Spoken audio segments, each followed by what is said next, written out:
a LLC. If you don't have one already, you need to get an LLC just in case something happens on the project, somehow or another, someone decides to sue you, someone gets hurt on the job, or maybe the project doesn't end well and you need to bankruptcy the LLC. This helps so that those creditors or those people that try to get your money, your assets, cannot attack your personal assets like your cars, your personal cars, your home, etc. Just entities or property or real estate or stocks or anything that's owned by that LLC is the only thing they can attack. And then you can just bankrupt that LLC just to protect yourself. So it's always a good start to start a new LLC, or if you have one that's just, it's not really doing much and you don't have anything associated with it. Because if you do have multiple properties under that LLC, then somebody sues you, it doesn't help because you have all these properties that are attached to that LLC. So they can attack those. So yeah, you want to get yourself an LLC that's just for this project or a very minimal risk. So that's number one thing that I like to do to get started on a new project. Okay, so you can do that. It's very, very easy. Don't think it's so complicated. Like you can go to, what's that called? Like Zoom or something. LegalZoom. Yeah, LegalZoom.com. You can probably do it for like $400. It's very easy. A lot of people do it online, so don't think about that as being so complicated like you need an attorney. No, you can do it yourself. If you hire some other guy, just pay him like $50 to do it right. LLC corporation, it's not that hard. File the paperwork. Second thing that I like to do, once you get that LLC in hand, I want you to go to your bank and I want you to create an account specifically just for this project. I want you to put a little bit of money in there just to cover those expenses, and I want you to monitorize it. You may even do 2 different accounts in that LLC and then have one for like a checking and savings and be able to transfer money from each account easily online. The reason why is because you're going to be handing over checks to your workers, and a lot of times these workers are not the best of people. They're great people and I love everyone, but you have to stay safe, and I've had some problems in the past where people have tried to withdraw money, even had fake checks, and just a lot of fraudulent activity on those accounts.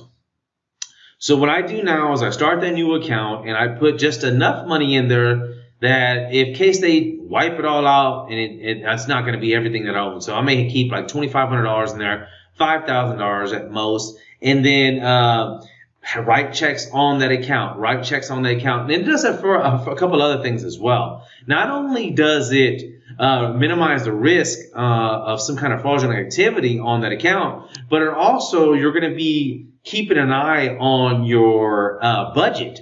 So you know for a fact that it's going to cost X amount of dollars. So let's say $60,000.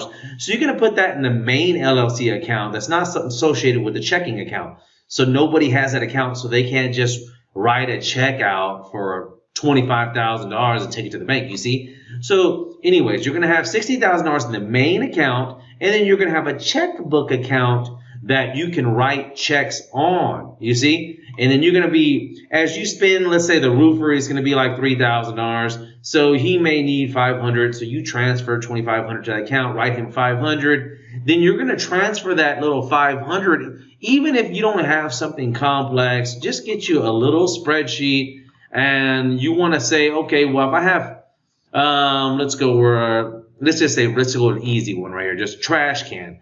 I know I need a trash can at this new project. It's going to be about $550. And let's say, for instance, he says, well, I need a $200 deposit. Then you should say here, $550, then you owe him $350. And it should have automatically calculated, not sure why, but you see where I'm going on. This helps you stay focused on where you at in your budget, and it also helps just in case you need to refer back to him about how much you paid. Sometimes they'll get confused, and they're just human. And they're like, oh, maybe he owes me more. No, you're like, I have it written down. I paid you $200. Now I'm going to pay you another $350. That's $550. We're totally squashed. And then you can go back to your checking account and have that paid. Now, when you're paying people, there's also one more thing that you're going to need to be doing is you need to make sure that you carry a lot of 1099s with you.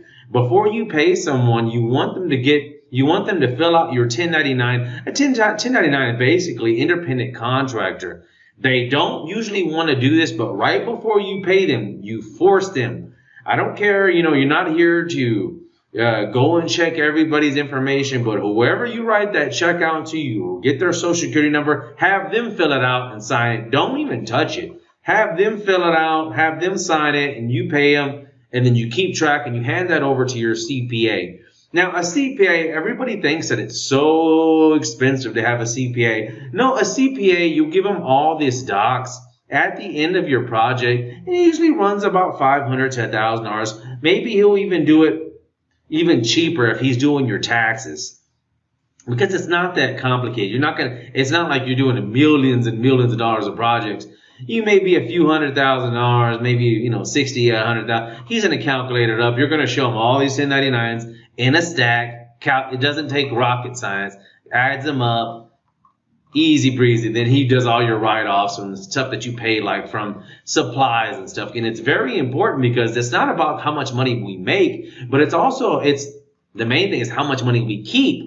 So we have to write all these expenses off. These are all legal expenses. Legal expenses. A lot of people make mistakes and they don't write it down or capture the 1099s or don't take time to get started and stay organized. So these are the couple of things that help you keep money. It helps you make the money, but the IRS is going to want 20, 30%. But if you can write all off and you only have to pay 5% or something, to keep the IRS happy, they made some money, you made some money, and you keep going. And that's the best thing about it. That's one of the best things, that just staying organized helps you keep more money in your pocket. And we want to reduce risk as much as possible with fraudulent activity. So, this happens. If you're learning from me, you're learning because I've been doing this for the last 15 years, and I want to pass this, everything that I've learned, I want to pass it to you. So if you like to learn more, you like to, I think the best thing that I have to offer now is for new people that are coming in is to team up with me, and we'll partner up on a project, and I'll try to walk you through every single thing that you need to do. Every single thing, and then you can kind of go on yourself after the second, third deal. You don't need me to partner up with you on these deals. So anyways, check me out at www.hpagents.com. I got a couple of courses on there if you'd like to learn more. Feel free to send me an email, alan@houstonpremieragents.com, or give me a call, 832-305-7653. You can even text me. I work 7 days a week, 12 hours a day. So, and yeah, I got the beard now working. So talk to you guys soon. Goodbye.